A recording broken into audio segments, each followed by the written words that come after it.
Yes, y'all, it is the Neverland Ranch, but was originally named Zaka Ladderas Ranch.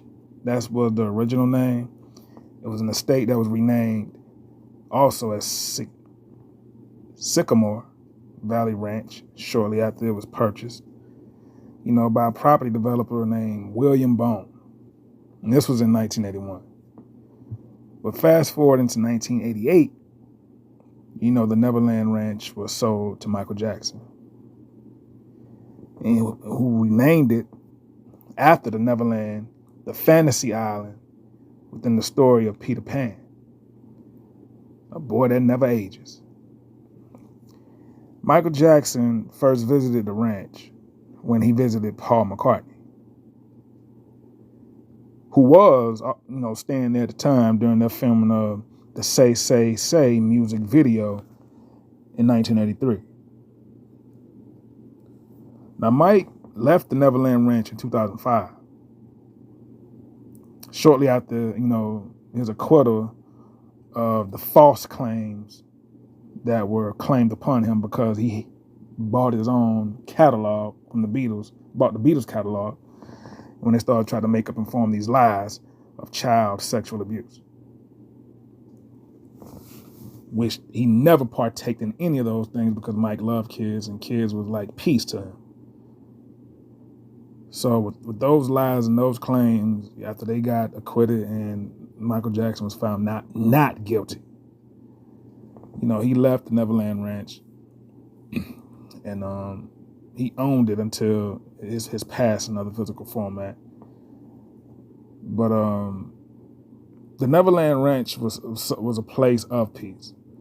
As I looked at the Neverland Ranch and I seen just how the way the houses look inside and just seeing the amusement parks, everything for the kids, for them to have fun and just have a good time and just be at peace and just not feeling like you have any, thing attached to you. Because when you came to the Neverland Ranch, you felt like you kind of felt like, it kind of makes you feel like as if you float. Like you just like any bad energy that you was around from whatever location or place that you left, and when you came there, it felt like it was like a release. And that's the type of peace that, we all want, and well, not we all, but the people who seek peace would want, and things you pray upon, because it was just something that was that special. And just as you can see looking at the pictures, it seems that it brings you that type of peace and that mind state of where it's like an island, a fantasy island that you're on.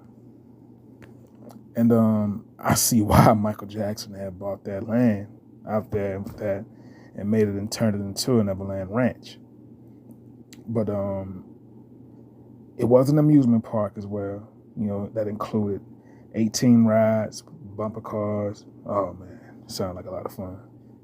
A pirate ship and a 65-foot Ferris wheel. A private zoo, which the grounds like housed exotic animals, including elephants, tigers, and a petting zoo. This sounds like so much fun. And the main residence, which was a 12,598 square foot Normandy style type mansion that featured 6 bedrooms, 7 full bathrooms, a 50-seat movie theater, and a secret safe room. You see what I'm saying? This is more than just an amusement park. This was a place of peace. Of the place also when you have a 50-seat movie theater, and you'll see that picture too later on in the video. It's somewhere in the video. It's kind of close to the end. But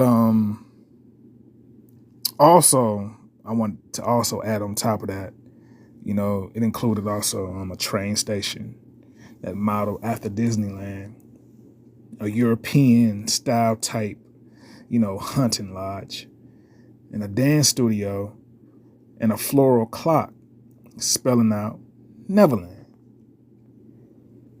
Now, following when they was like, falsely accusing Michael Jackson of these, terrible things, following the police raids and all that, Michael had stated that the property was tainted. And of course, like tainted as in like, spiritually damaged with bad energy and just, you don't even want to be around that anymore after all those negative false claims of just, lies and things like that taking place on one under one location. Excuse me. You don't even want to be a part of that anymore. And that's why he abandoned it in 2005. But the amusement park, along with the rides and the zoos and the zoo animals, they were all removed, and then the property was rebranded, as what I stated, as Sycamore Valley. So the current status of today, Sycamore Valley Ranch, remains private property and is not open to the public, tours, or visitors.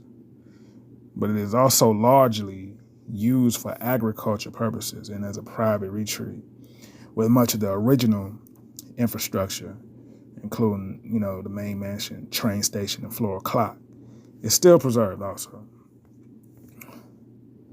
But when we speak of the Neverland Ranch, it was just that. It was like a fantasy island / zoo, along with a movie theater and train station. Is also with a lot of exotic animals, such as like I was stating with the elephants and things like that. And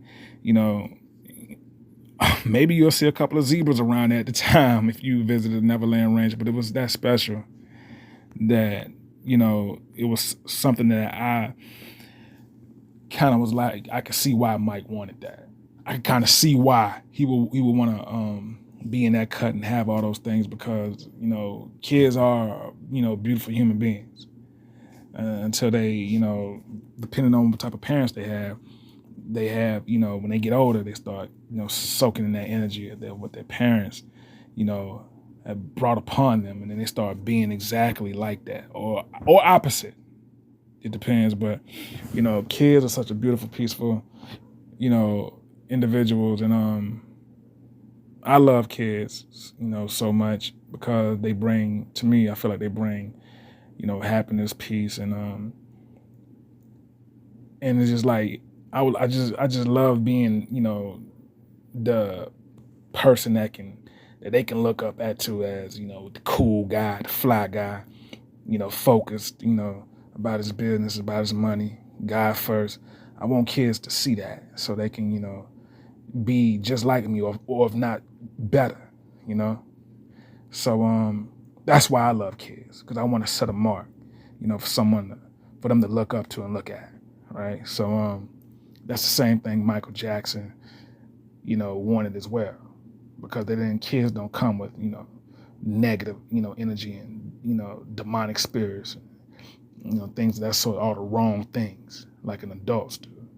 So it kind of made sense. And also with him not, having a proper childhood, it kind of like sparked that as well. But when he bought that Beatles catalog, of course the lies started flying everywhere from every direction. But it didn't stop Mike. It didn't break him. It was just like one of those moments where, you see things for what they are and you let God deal with it. But, things ended with, the wrong, I'm thinking, with prescription medicine. And I feel like that was kind of like also one of those things where you can look at and say was a conspiracy, because it just didn't seem right. Because everything you got to look at as a conspiracy when you're talking about somebody like Michael Jackson and buying a Beatles catalog from an all-white, rock group. So, with Paul McCartney, giving him the game on, being in control and buying, having the rights to your own music and buying and investing in other music. That's who inspired Michael Jackson to even want to, look upon seeing if he can, buy, the Beatles music catalog, because it was worth way over $1 million, a couple of million back in them days, which was a lot. A million is a lot now, but back then a million, over a million, a couple of million was, man, let me tell you. So with Mike having already that, Mike was well over a million at the time anyway, but creating wealth was a whole nother, topic of conversation. And that's what Mike was, building upon to, and not having anything, taken away from him, because you can't take away wealth. You can always take away rich, because being rich is a limited edition. It's like a limited time frame. It can be here and it can be gone the next minute. But wealth is something you can pass on to your kids on down from generation to generation. But this is X-Men Reality TV, and I just wanted to share something, pictures and, the deep, whole rundown with the Neverland Ranch and how special it was and how much peace it brought to Michael and to the children that, had fun and being a part of that whole, beautiful moment. Make sure y'all like the video, subscribe to the channel. I'll see y'all in the next one. Peace.